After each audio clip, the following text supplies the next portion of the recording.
नमस्कार जय जगन्नाथ। आज आम आलोचना करिबा कौनसी मेडिकल चेकअप न करी किंबा रक्त मल मूत्र ब्लड प्रेशर आदि कौनसी टेस्ट न करी आम हेल्थ ठीक अच्छी कि नहीं किपरि जानिबा। उत्तम स्वास्थ्य बा गुड हेल्थ रो 8टी लक्षण बा संकेत रही।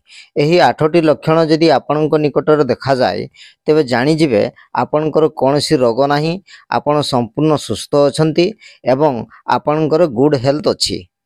प्रथम लक्षण हेउछि timely excretion of waste from the body. यार अर्थ हेउछि आपनक पेट केबे भी एसिडिटी और गैस हेउ नथिबो, खाउथिबा खाद्य भल भाबरे हजम हेउथिबो, पेटरू मल बा झाड़ा बिना कष्ट बा बिना चेष्टार संपूर्ण रूपे निष्कासन हेउथिबो, जेपरि टिके भी मल पेट भितरे रही जाउ नथिबो।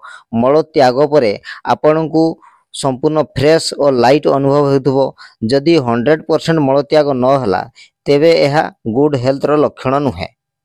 द्वितीय लक्षण हेउछि नो एक्सेस वेट, अर्थात आपनक ओजन नॉर्मल ओजन ठारू अधिक होई नथिबो। नॉर्मल वेट बा स्टैंडर्ड वेट ठारू कम रहिले बा अधिक रहिले ताकू एबनॉर्मल वेट बोली कहा जाय।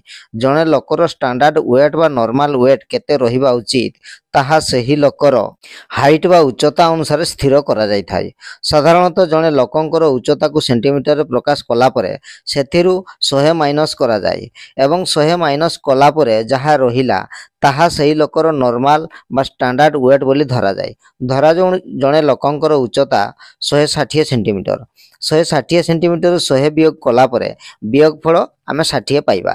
तेणु से लोकंकर स्टैंडर्ड बा नॉर्मल वेट 60 किलोग्राम रहिबा उचित।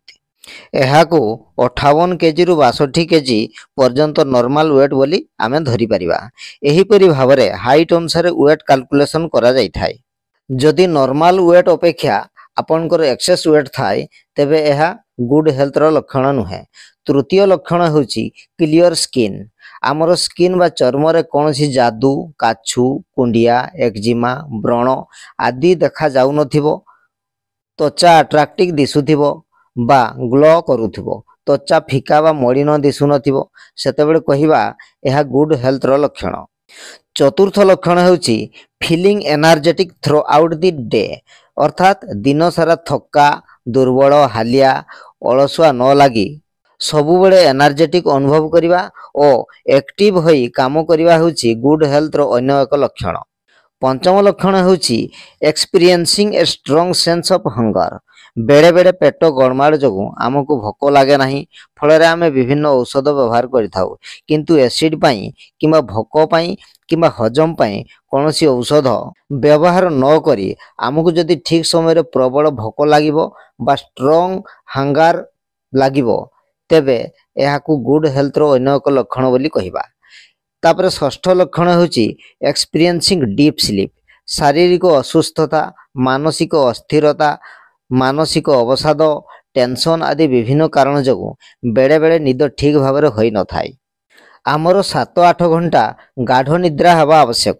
जदि आपण सबुदिन गाढ़ निद्रा 7 रु 8 घंटा सोउछंती एवं मझिरे निद आदौ भांगु नाही तेबे एहाकू मध्य गुड हेल्थ रो अन्य एक लक्षण बोली कहिबा। सप्तम लक्षण होछि no pain in the body. जदि शरीर रे अल्प हेउ कि बेसी हेउ कोनसी स्थान रे केबे भी आदौ पेन बा व्यथा हेउ नथिबो, अर्थात देह हाथ गोड़ व्यथा मुंड व्यथा पिठी व्यथा आंठू गंठी व्यथा छाती व्यथा पेट व्यथा इत्यादि हेउ नथिबो तेबे एहा एक गुड हेल्थ रो लक्षण कुहाजिबो।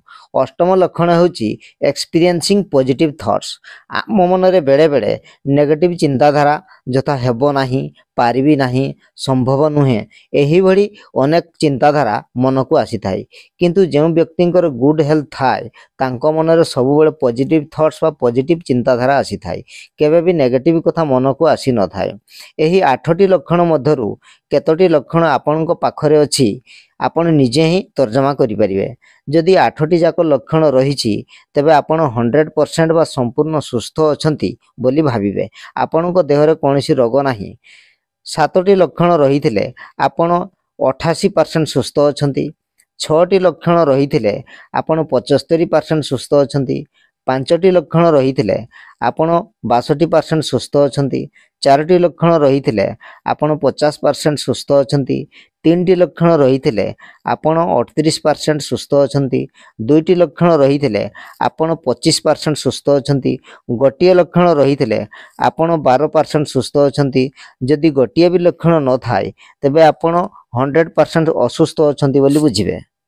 ଏହିପରି ଭାବରେ କୌଣସି ମେଡ଼ିକାଲ ଚେକଅପ୍ ନ କରି ହେଲ୍ଥ କେତେ ପରିମାଣରେ ସୁସ୍ଥ ଅଛି ଏବଂ କେତେ ପରିମାଣରେ ଅସୁସ୍ଥ ଅଛି ଆପଣମାନେ ଜାଣିପାରିବେ।